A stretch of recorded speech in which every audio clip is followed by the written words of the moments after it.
Assalamualaikum warahmatullahi wabarakatuh. Bertemu lagi bersama kami, yaitu sekarang kami akan menceritakan The Storybook. Mulai dari saya dulu. Hai teman-teman, nama saya Hurun Arizki dari kelas 6 Al-Hawarizmi. Hari ini saya akan menceritakan sebuah komik yang sangat menarik loh. Namanya Pindah ke Jepang. Jadi ceritanya ada seorang anak bernama Ruri bersama orang tuanya. Dia sedang belajar bahasa Jepang untuk pindah pertamanya. Di di rumahnya dia sedang belajar bahasa Jepang, yaitu konnichiwa dan tadaima. Konnichiwa itu artinya selamat siang dan tadaima itu artinya selamat datang. Ruri sangat kesusahan dalam membacanya. Membacanya aja tidak bisa, apalagi ngomongnya. Ibunya berkata, "Tidak perlu buru-buru, Ruri. Masih lama juga kok kita pindahnya." Ruri pun bersedih karena dia selalu terpikir oleh hal itu. Keesokan harinya, dia sekolah dan menangis bersama teman-temannya karena teman-temannya tahu dia akan pindah sebentar lagi. Di sekolahnya, Ruri menyatakan agar dia dapat makan bersama teman-temannya untuk pesta terakhirnya bersamanya. Teman-temannya berkata, emang kamu udah bisa pegang sumpit?" Terus Ruri berkata, "Oh iya, aku tidak bisa ya. Gimana mau jadi orang Jepang kalau pegang sumpit aja kagak bisa?" Ruri pun berkata lagi, "Aduh teman-teman, bagaimana ini? Aku takut kehilangan kalian." Teman-temannya berkata, Bagaimana kalau kita nanti pas kamu di Jepang, kita teleponan bareng. Aku juga mau lihat Gunung Fuji di sana. Sepertinya bagus." Lalu temannya berkata lagi, "Ya iyalah bagus. Gunungnya itu bagus banget tahu. Aku pernah lihat dari teman aku yang dari Jepang." Setelah pulang ke rumah, Ruri berkata ke orang tuanya, "Ibu, aku mau makan bersama teman, boleh tidak?" Ibu pun berkata, "Boleh kok. Mau makan apa?" Lalu kata Ruri, "Aku mau makan sushi aja deh bun, biar kayak orang Jepang." Ibunya berkata, "Sushi mahal loh." Lalu Ruri pun berkata lagi, "Enggak ah, yang murah-murah aja gampang kan?" Ayahnya berkata, Ruri, siap-siap, besok kita berangkat loh." Ruri pun makin sedih mendengar hal itu. Sorenya, setelah dia makan bersama teman, Ruri mulai perjalanan ke bandara. Di bandara, dia bersedih melihat teman-temannya di telepon.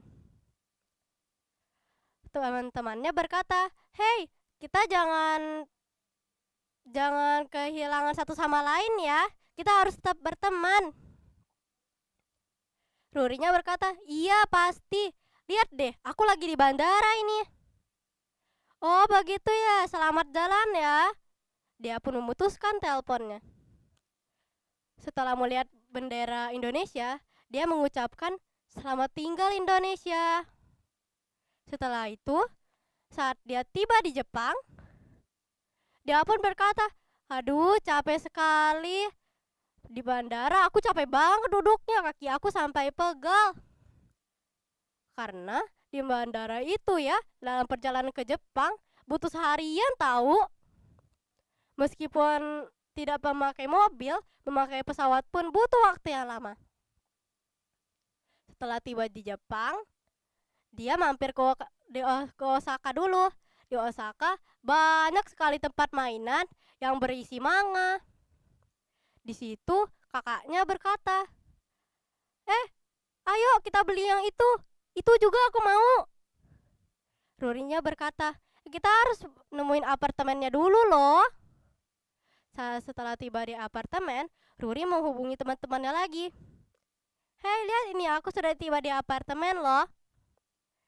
Lalu teman-temannya berkata, "Maaf ya, kami sedang sibuk. Lain kali aja ya bicaranya." Lalu Ruri pun memutuskan teleponnya. Di Jepang, dia pun melakukan banyak sekali hal hingga bertemu teman-temannya yang baru. Tamat deh. Jadi, kesimpulannya, kalian jangan pandai bersedih ya. Bersedihnya jangan lama-lama agar dapat memiliki banyak teman lagi. Di Jepang lebih banyak teman loh. Meskipun kamu bersedih karena temannya yang baru, tetap saja tidak boleh lama-lama bersedih. Tamat, selanjutnya.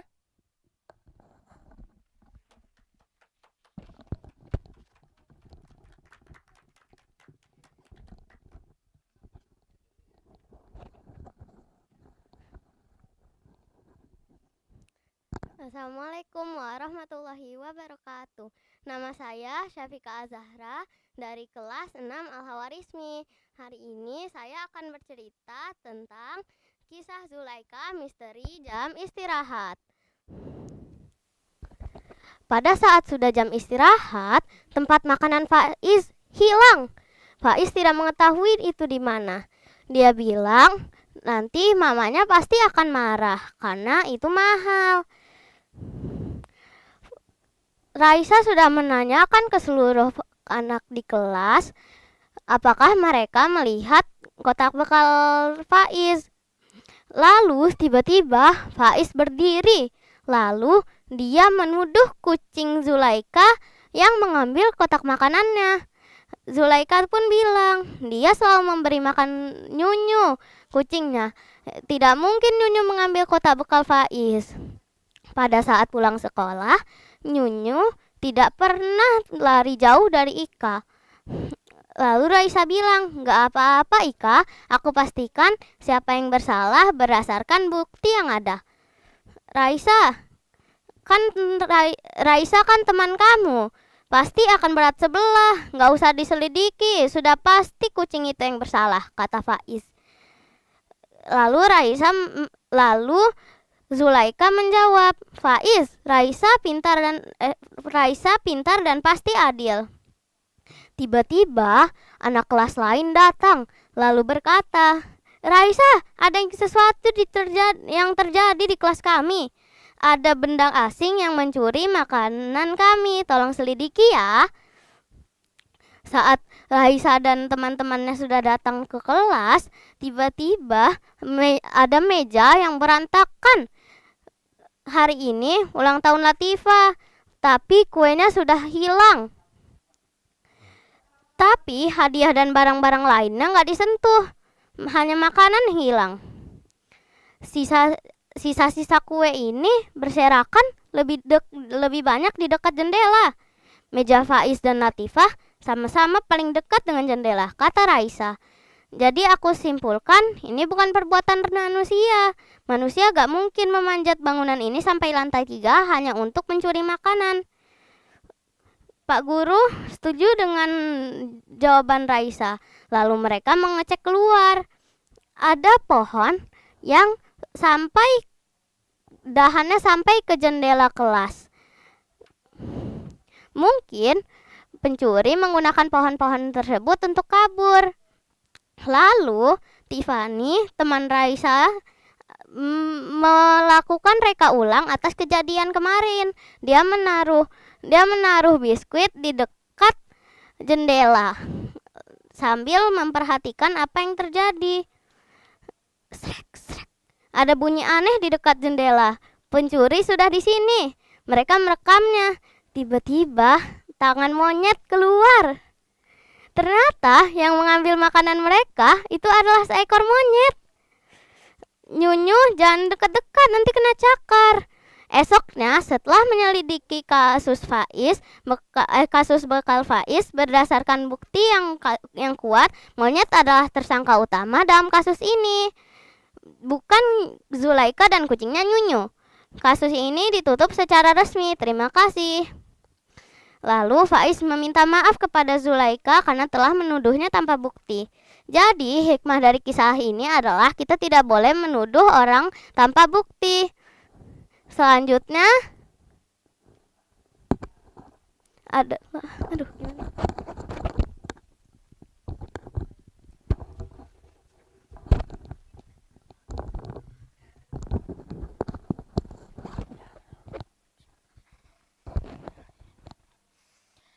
Assalamualaikum warahmatullahi wabarakatuh. Perkenalkan nama saya Muhammad Wasal Fakhri. Saya akan menceritakan seri mencintai Rasulullah Shallallahu Alaihi Wasallam yang berjudul Wahyu Pertama.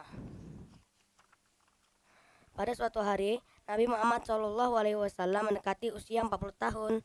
Muhammad Shallallahu Alaihi Wasallam seringkali bermimpi dalam tidurnya sampai beberapa bulan. Setiap mimpinya sangat nyata dan mempunyai makna yang dalam. Mimpi itu bertujuan untuk memberikan persiapan lahir dan batin kepada Muhammad Shallallahu Alaihi Wasallam sebelum menerima tugas yang sangat besar. Pada usia 40 tahun, inilah Muhammad Shallallahu Alaihi Wasallam makin giat beribadah. Beliau lebih sering mengasingkan diri di Gua Hira dari penduduk Mekah yang semakin rusak dan tenggelam dalam kemaksiatan dan kekufuran. Beliau beribadah di Gua Hira selama beberapa hari. Pada hari Senin, tanggal 17 Ramadan, turunlah malaikat Jibril alaihi salam ketika Muhammad Shallallahu alaihi wasallam sedang beribadah di Gua Hira. Malaikat Jibril menyampaikan wahyu yang pertama, Iqra ya Muhammad, bacalah wahai Muhammad. Perintah Jibril alaihi salam. Ma'ana biqari, aku tidak bisa membaca, jawab Muhammad Shallallahu alaihi wasallam. Malaikat Jibril alaihi salam memeluk Muhammad Shallallahu alaihi wasallam dengan kuat. Kemudian berkata lagi, Iqra ya Muhammad, bacalah olehmu wahai Muhammad. Artinya, Muhammad Shallallahu alaihi wasallam berkata lagi, Ma'ana biqari, aku tidak bisa membaca. Kemudian Jibril alaihi salam memeluk Muhammad Shallallahu alaihi wasallam untuk yang ketiga kalinya. Iqra ya Muhammad, bacalah wahai Muhammad. Terus-terusan, Ma'ana biqari, aku tidak bisa membaca, jawab Muhammad Shallallahu alaihi wasallam untuk yang ketiga kalinya. Kemudian malaikat Jibril alaihi salam pun mengajarkan dan menuntun Muhammad Shallallahu alaihi wasallam membaca wahyu yang pertama, yaitu surah Al-Alaq ayat 1 sampai 5. Allah Subhanahu wa taala berfirman, bacalah dengan menyebut nama Tuhanmu yang menciptakan. Dia telah menciptakan manusia dari segumpal darah. Bacalah, dan Tuhanmu lah yang Maha Pemurah yang mengajar manusia dengan perantaran kalam. Dia mengajar kepada manusia apa yang tidak diketahuinya. Surat Al-Alaq ayat 1 sampai 5. Setelah peristiwa itu, Muhammad Shallallahu alaihi wasallam diselimuti oleh kecemasan. Beliau pun segera pulang. Ketika menuruni bukit dari Gua Hira, beliau mendengar suara dari langit. Wahai Muhammad, sesungguhnya engkau adalah utusan Allah dan aku Jibril. Pada saat itulah Muhammad Shallallahu alaihi wasallam pertama kali melihat wujud asli malaikat Jibril.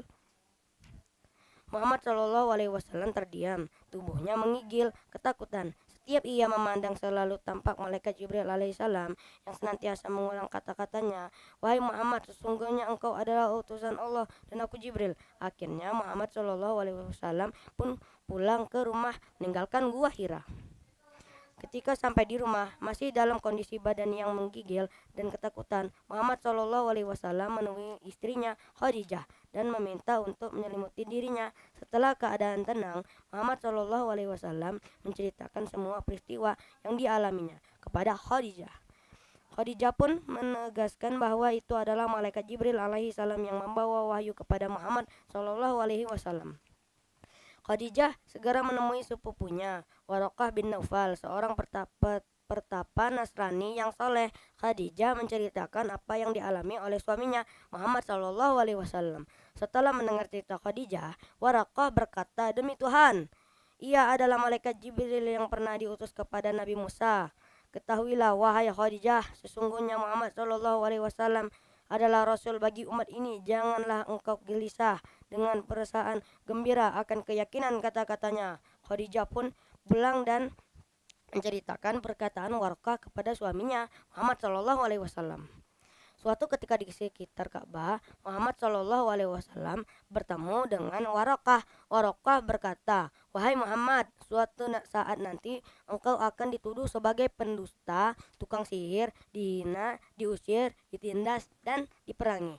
Demi Tuhan, seandainya aku masih hidup pada saat itu, pasti aku akan menolongmu. Mendengar ucapan Waraqah, jiwa Muhammad Shallallahu alaihi wasallam pun menjadi tenang. Setelah peristiwa itu, Muhammad Shallallahu alaihi wasallam semakin sering beribadah di Gua Hira. Beliau pun tidak takut lagi setiap kali Jibril alaihissalam datang untuk menyampaikan wahyu. Ada sebagian pendapat yang mengatakan bahwa pada saat itu Muhammad Shallallahu Alaihi Wasallam diajarkan tata cara berwudu dan sholat yang lebih sempurna oleh malaikat Jibril alaihi salam. Suatu hari Muhammad Shallallahu Alaihi Wasallam merasa heran karena malaikat Jibril alaihi salam sudah lama tidak menemuinya untuk menyampaikan wahyu. Hati Muhammad Shallallahu Alaihi Wasallam makin rindu untuk menerima wahyu yang selanjutnya. Ia pun makin kuat bermunajat, memohon dan mendekatkan diri kepada Allah Subhanahu wa taala. Sesungguhnya keadaan yang demikian itu merupakan rencana Allah Subhanahu wa taala agar Muhammad Shallallahu alaihi wasallam lebih mempersiapkan diri untuk menerima wahyu dan tugas yang lebih berat dan mulia. Tamat. Jadi kesimpulannya kita harus lebih menyayangi Nabi Muhammad Shallallahu alaihi wasallam.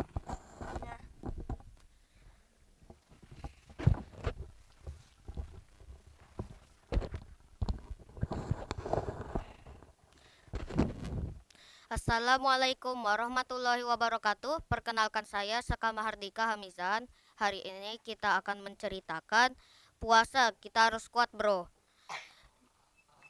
Jadi cerita ini diawalkan dengan ibu yang meminta Dito untuk puasa besok. Tetapi Dito khawatir jika dia kelaparan, dan lalu kakaknya membilang bagi anak-anak yang belum balik, namun jika ingin belajar berpuasa boleh berbuka puasa ketika azan zuhur dan jam 13, puasa lagi sampai azan maghrib. Dan lalu Dito bertanya kepada ibunya, puasa itu nggak makan sama nggak minum kan mah? Kalau lagi jengkel boleh marah gak mah? Kata ibu, puasa itu tidak hanya sekedar tidak makan dan minum, tetapi juga menahan hawa nafsu seperti rasa lapar, haus, ingin marah, dan masih banyak lagi. Jika ada yang suka bikin kita marah, bilang aja kita lagi puasa, nanti rugi loh puasanya, tidak dapat pahala.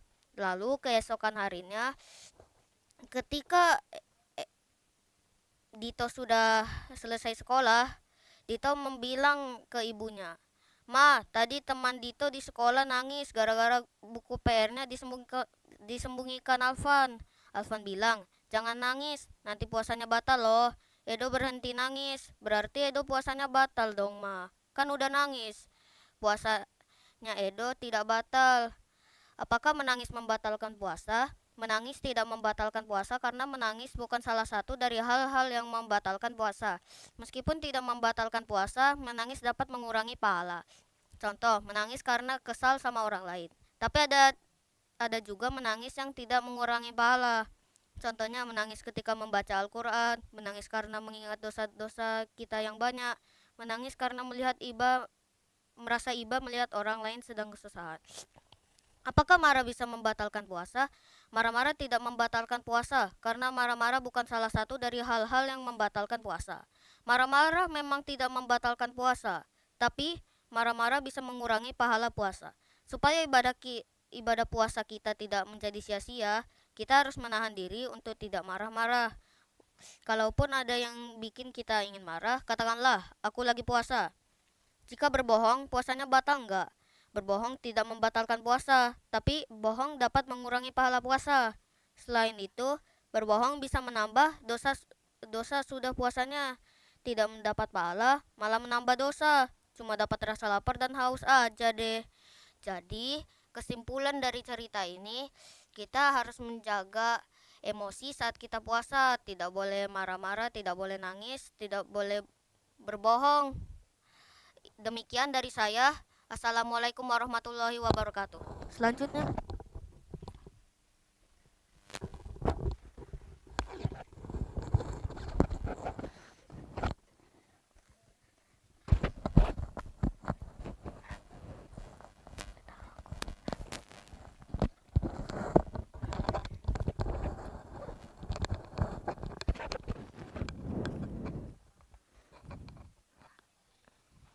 Assalamualaikum warahmatullahi wabarakatuh. Nama saya Ifkarumu Ayat Muktik dari kelas 6 Al-Khawarizmi yang akan menceritakan salah satu cerita yang bernama Plants vs Zombie Dinosaurus Kota Mainan.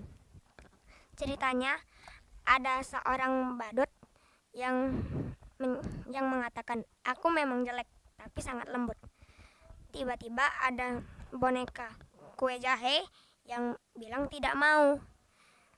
Lalu tiba-tiba ada cahaya biru yang datang menuju boneka kue jahe. Dan tiba-tiba boneka kue jahe itu menjadi besar dan kata badut berhasil. Tiba-tiba boneka kue jahe itu mengempis dan menjadi lembek. Dan para asisten badut bilang, "Tuan badut, dia tidak bergerak." Kata badut, "Buang ke dalam pipa sampah." Lalu kata badut, "Kenapa sinar biru milik Dokter Zombos tidak bisa memperbesar mainan ya?" Kata salah satu asisten badut, "Mungkin karena mainan terlalu lemah untuk melawan sinar biru itu." Kata badut, "Masuk akal." Kata badut, "Kalau begitu mari kita gunakan kesatria untuk bereksperimen. Bawa mereka ke sini."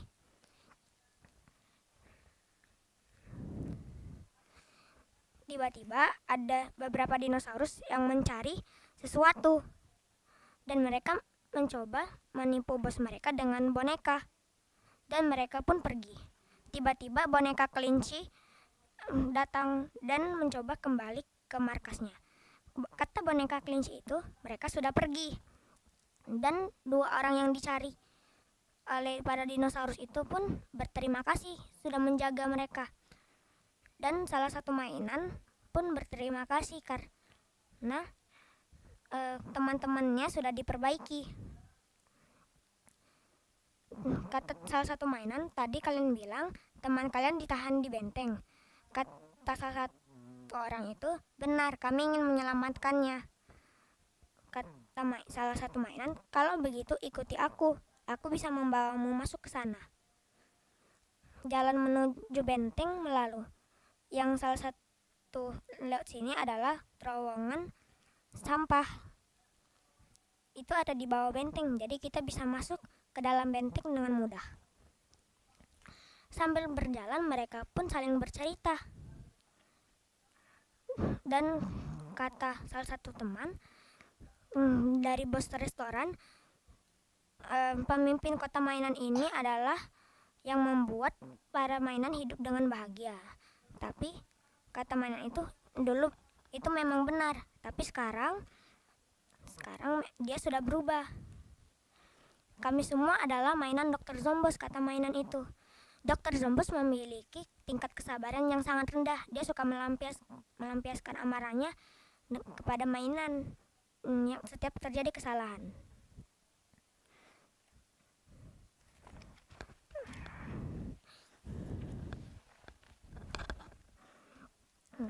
Lalu Dokter Zombos berpikir untuk membuat pasukan untuk melawan musuh.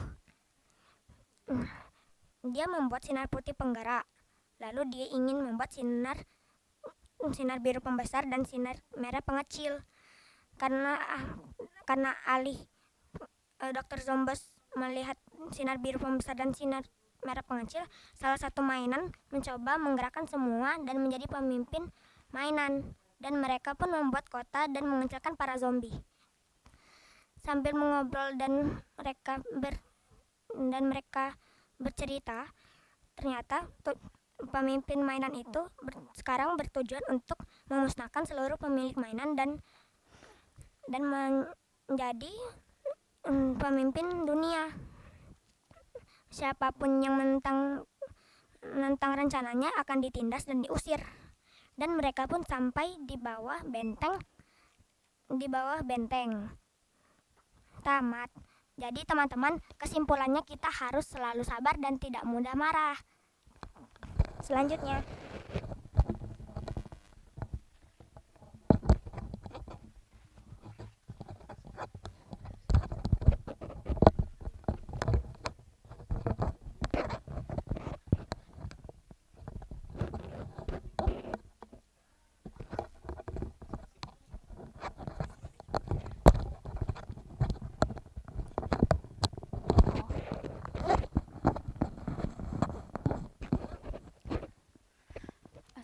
warahmatullahi wabarakatuh. Saya Alia Latifah Syahputi dari kelas 6 Al-Hawarizmi akan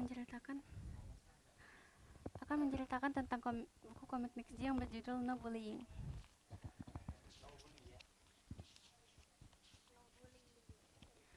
Buku ini menceritakan tentang seorang anak bernama Syafa. Dia baru saja memasuki sekolah barunya. Di hari pertama ia memasuki sekolah barunya, dia langsung mendapatkan seorang teman. Temannya bernama Sena. Di saat jam istirahat, Sena mengajak Syafa untuk pergi ke kantin. Namun Syafa tidak membawa uang jajan. Karena itu pun Sena mentraktirnya. Namun para murid menyebarkan gosip bahwa Syafa adalah orang kekurangan. Karena itu pun para murid sering sekali membuli Syafa. Suatu saat mereka sedang tes lisan, Syafa berhasil menjawab beberapa soal tes. Namun para murid tidak menyukainya dan langsung menjelekkan namanya. Karena itu pun dia kesal dan dia sakit hati karena mereka mengatainya anak yatim piatu. Karena hal itu, dia sampai tidak masuk sekolah. Sena pun membujuk Syafa dengan mengajak teman-teman lainnya yang sering membulinya agar ia bisa masuk sekolah lagi. Karena itu pun Syafa berhasil memasuki sekolahnya lagi dan para murid sudah tidak membulinya lagi.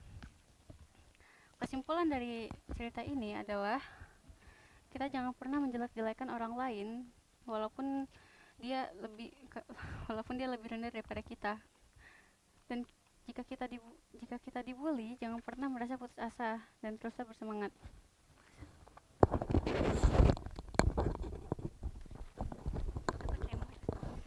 Sekian dari kami. Wassalamualaikum warahmatullahi wabarakatuh. Maaf jika ada kesalahan kata, kami tadi hanya terlalu gugup. Jadi bye-bye. Jangan lupa like dan subscribe ya.